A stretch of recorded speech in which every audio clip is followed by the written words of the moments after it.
Hello दोस्तों, नमस्कार। मैं गणेश कांडपाल उत्तराखंड के पिथौरागढ़ ज़िले से जाग उठा उत्तराखंड ब्लॉक में आपका हार्दिक स्वागत और अभिनंदन करता हूं। दोस्तों, आपको ले चलता हूं आज श्रीमद् भागवत कथा की ओर। भागवत कथा का आयोजन हो रहा है सुमंगलम बारातघर प्लाजा होटल के समीप टनकपुर रोड में, भदेलपाड़ा क्षेत्र में पड़ता है। आइए आप सभी लोग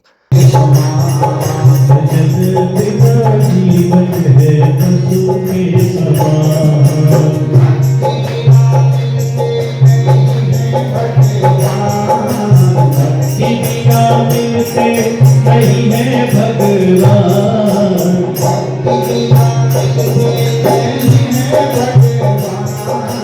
भक्ति बिना मिलते नहीं है भगवान।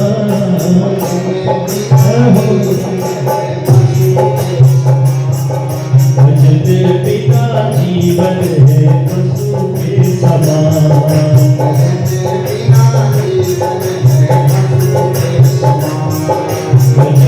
बिना जीवन है पशु के समान।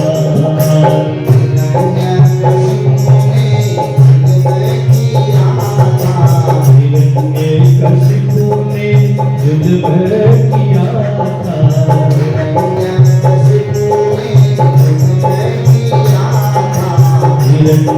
कशिपु ने युद्ध किया था।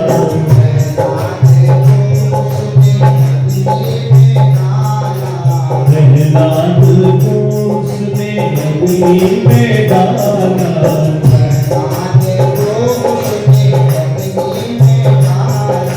प्रहलाद को उसने अग्नि में डाला।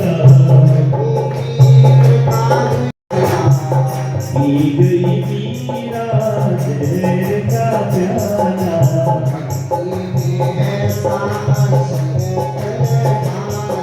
भक्ति ने ऐसा असर कर डाला।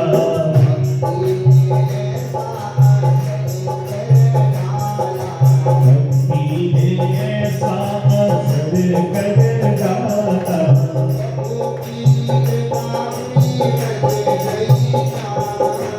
प्रभु की कृपा भी बच गई जान।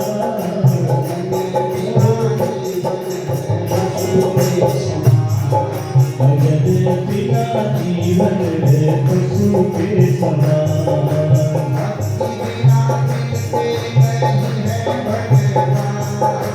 भक्ति बिना मिलते नहीं है भगवान।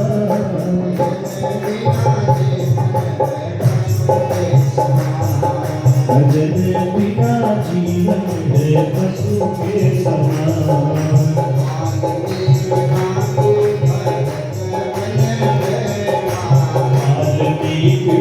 को भगत बन बैठा,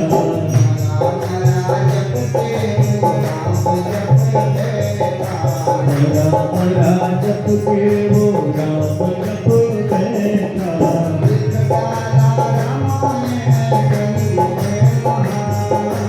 दिखलाना रामायण ग्रंथ महान।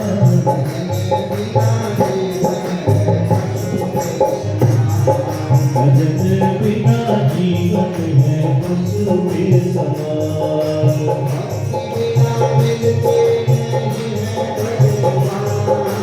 भक्ति बिना मिलते नहीं है भगवान।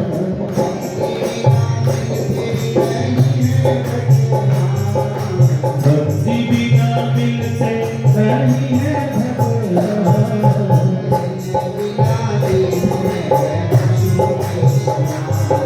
भजन बिना जीवन है पशु के समान।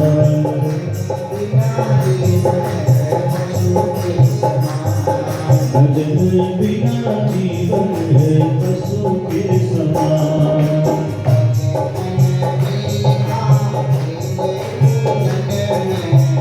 बचपन बीता दिन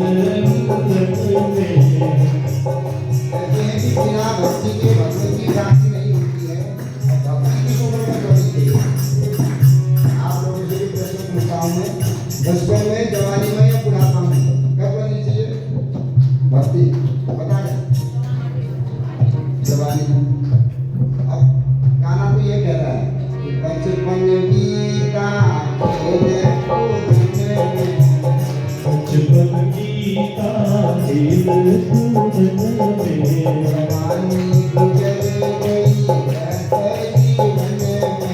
जवानी गुजर गई गृहस्थ जीवन में सोचा जवानी में भक्ति करेंगे और एक बजे 2 बजे से कथा है 2 बजे बच्चे स्कूल से आते हैं अब सब बता दो बच्चों को छोड़ करके बिना भजन दिए कथा में आ जाओगे रेस्टोरेंट लोगे क्या करोगे तो कैसे कर दिया जवानी में भजन करेंगे जवानी तो गृहस्थ जीवन में जंजाल है ना तो मैं कहा है गाना जैसे आना 2 बजे बच्चों को स्कूल से लाना है खिलाना है उनको ट्यूशन भेजना 4 साढ़े 4 बजे तो ट्यूशन को घर तब आएंगे कोई आ सकता है बच्चों को पहले घर में ताला लगा के बच्चे अपने आप रहते हैं बाहर अपने आप रहते हैं भूखे और अपने आप रहते हैं ट्यूशन जाना जवानी में भी नहीं क्योंकि जवानी में गृहस्थों का बोझ हो जाता है और वही श्रेष्ठ बोझ है इसलिए बच्चे बच्चे बचपन बीता खेल कूदन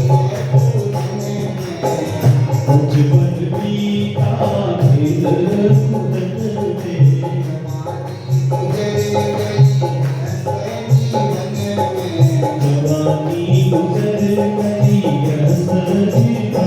गृहस्थ जीवन में जवानी गृहस्थ जीवन में घुस गई सोचे बुढ़ापा आएगा फिर बच्चे करेंगे बहू आ जाएगी जब सामान लेके हमको क्या जो मंदिर जी आएंगे भजन ही करेंगे सत्संग ही करेंगे तो सोचा बुढ़ापे में करेंगे बुढ़ापे में क्या हो गया बुढ़ापे में मुश्किल में पड़ गई जान बुढ़ापे में मुश्किल में पड़ गई जान मैं आदमी पेट में घास नहीं बिना लाठी के जाने पावे बिना चश्मा के ले जाने बिना खावे नहीं पावे नहीं बुढ़ापे में थोड़ी होती है इसलिए बुढ़ापे में बच्ची नहीं होती है बुढ़ापे में मुश्किल में पड़ गई जान बुढ़ापे में मुश्किल में पड़ गई जान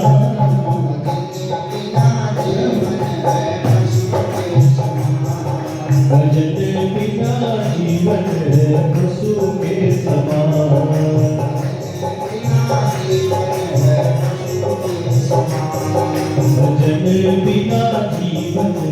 पशु के समान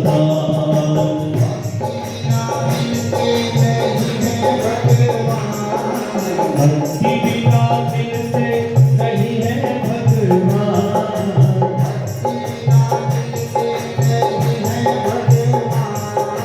भक्ति बिना मिलते नहीं है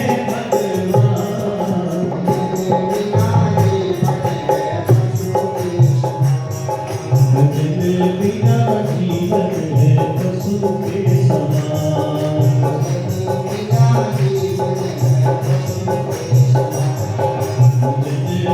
जीवन है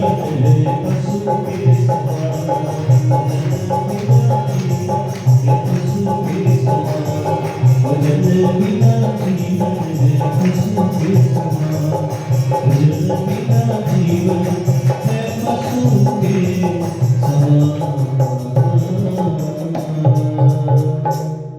सच्चिदानंद भगवान की जय तो कहा वासुदेव भगवती भगवान वासुदेव की हमें प्राप्त करना है कल्याण चाहना है तो भगवत की प्राप्ति बिना भक्ति जो नहीं होती और मन में शंका होती है ठीक होता है और बड़ा अच्छी बुद्धि वाला तो आदमी कहते हैं देखो कैसे माता पिता का कैसा पुत्र हो गया इतने इतने झगड़ालू थे उनके कुछ था नहीं इनके बाद लेकिन बच्चे इतने बच्चे अच्छे हैं और देखो आज सतमती के द्वारा उनके घर में सब कुछ की प्राप्ति है ये परिवार भी देखा होगा कोई ऐसा परिवार भी देखा होगा माता पिता बड़े सभ्य बड़े सीधे साधे और बड़े ही धनाढ्य लेकिन आज उनके पुत्र ऐसा हुआ नंबर 1 का लड़ाकू नंबर 1 का जो है जैसा कि और जितना भी जोड़ रखा था माता पिता ने वो सब हट हो गया होगा ये दोनों प्रकार के परिवार आप लोगों ने देखे होंगे तो यही तो है मति और कुमति का खेल है मति अगर सत्संग में चले गई तो निर्धनी भी धनवान बन जाता है और मति अगर कुसंग में चले गई गलत मति में चले गई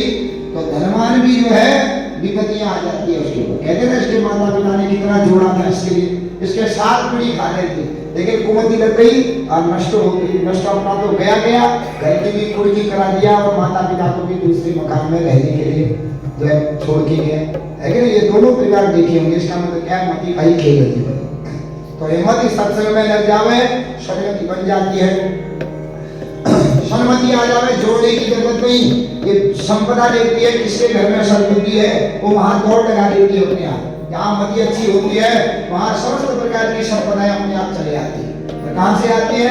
जिनके घर में संपत्ति है पर मति खराब हो गई है, संपत्ति बहुत है, संपत्ति के लिए हाथ दुर्बुद्धि लग गई है, अब मैं यहाँ नहीं रहूंगी, दौड़ करके जहाँ कुछ नहीं है उनके पास चली जाए। तो इस प्रकार से सूत जी बता रहे हैं कि जीवन में मति अच्छी होती है तो गति भी अच्छी हो जाती है। मति अच्छी कैसे होगी? सत्संग करने से। और सत्संग कब मिलता है? जब मनुष्य भगवान के चरण में जाता है, भगवान के प्रति बुद्धि जो है हृदय में भक्ति आ जाती है। भक्ति होने से सत्संग अपने आप मिलेगा।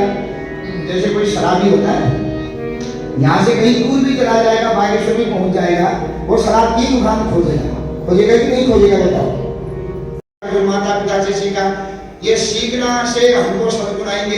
लेकिन जो कहीं नहीं गया होगा दुर्गुण, क्रोधी फिर भी होगा ही। क्रोध करना कोई सिखाता है क्या उसको?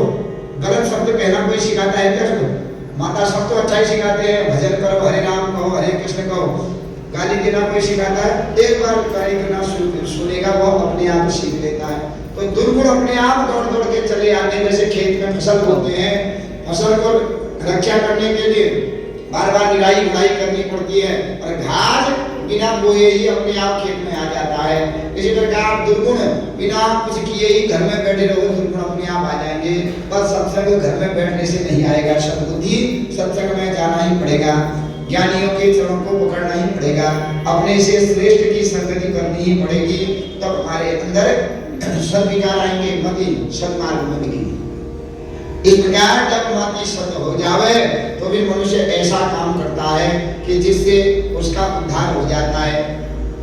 तो सत्संग के द्वारा ही मनुष्य के जीवन में कल्याण होता है, उद्धार होता है, और कोई मार्ग नहीं। तो पहले प्रश्न का उत्तर। दूसरा प्रश्न था शास्त्र का सार क्या है? तो एक श्लोक में सूत जी ने बता दिया सभी वेद और पुराणों का, शास्त्रों का सार क्या है?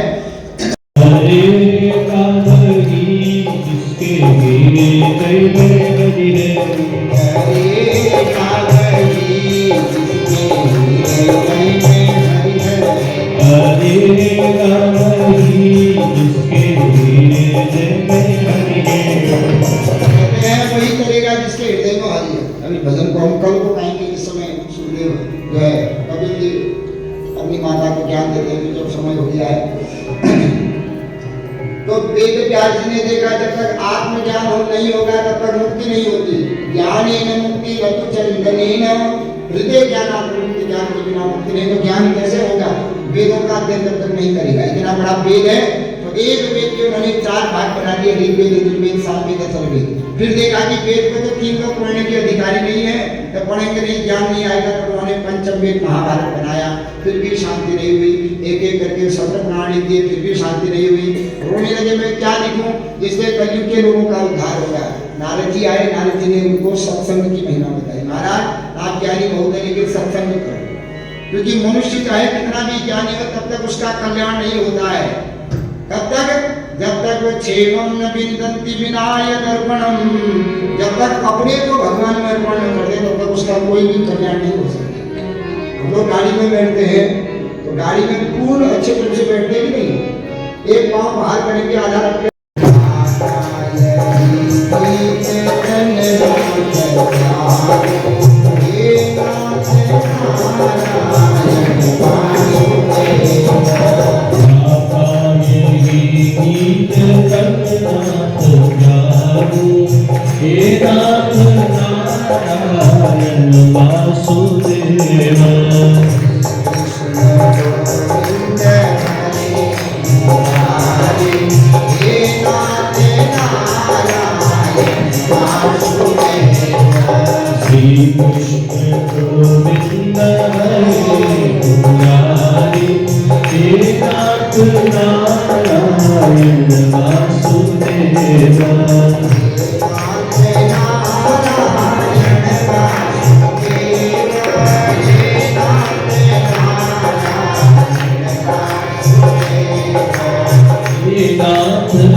कृष्ण गोविंद हरे मुरारी हे नाथ नारायण वासुदेव गोविंद हरे मुरारी हे नाथ नारायण वासुदेव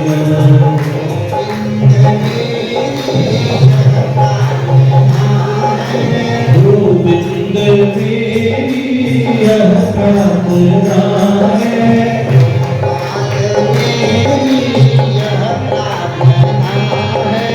गोपाल मेरी यह प्रार्थना है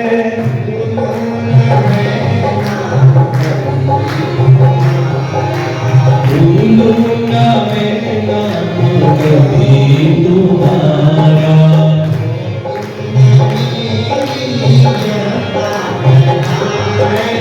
गोविंद मेरी यह प्रार्थना है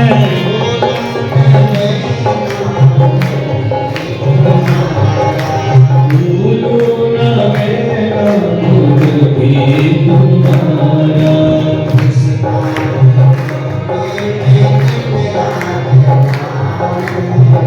बाबों के मैं दिन रात गाऊं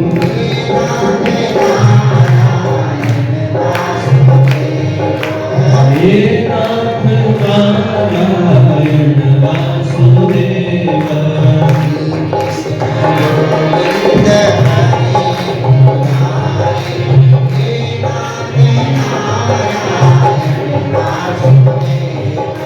श्री कृष्ण गोविंद हरे मुरारी हे नाथ नारायण वासुदेव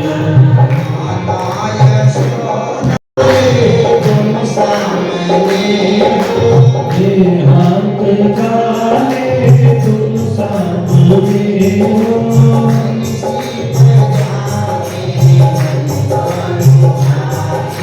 बंसी बजाते बोलो गाते गाता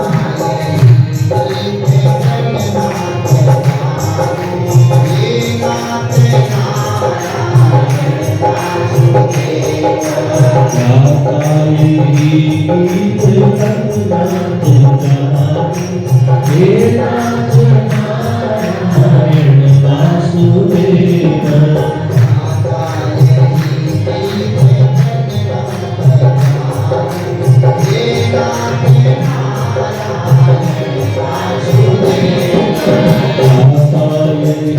गीत गणनाथ ज्ञान हे नाथ नारायण वासुदेव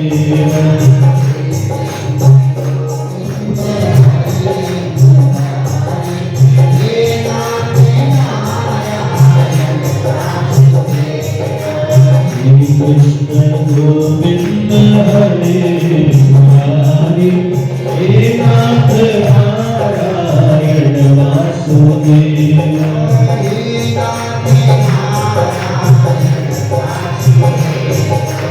हे नाथ नारायण वासुदेव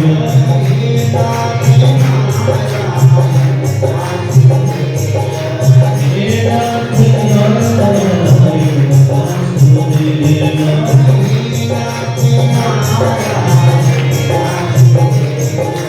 हे नाथ नारायण वासुदेव बोलिए सच्चिदानंद भगवान की जय कन्हैया लाल की जय भगवान का नाम दोस्तों ब्लॉग काफ़ी लंबा हो चुका है। आज का ब्लॉग अब यहीं पर रखते हैं। दूसरा भाग आपको कल दिखाएंगे। तब तक ब्लॉग में बने रहना। लाइक सब्सक्राइब शेयर कमेंट अवश्य करना।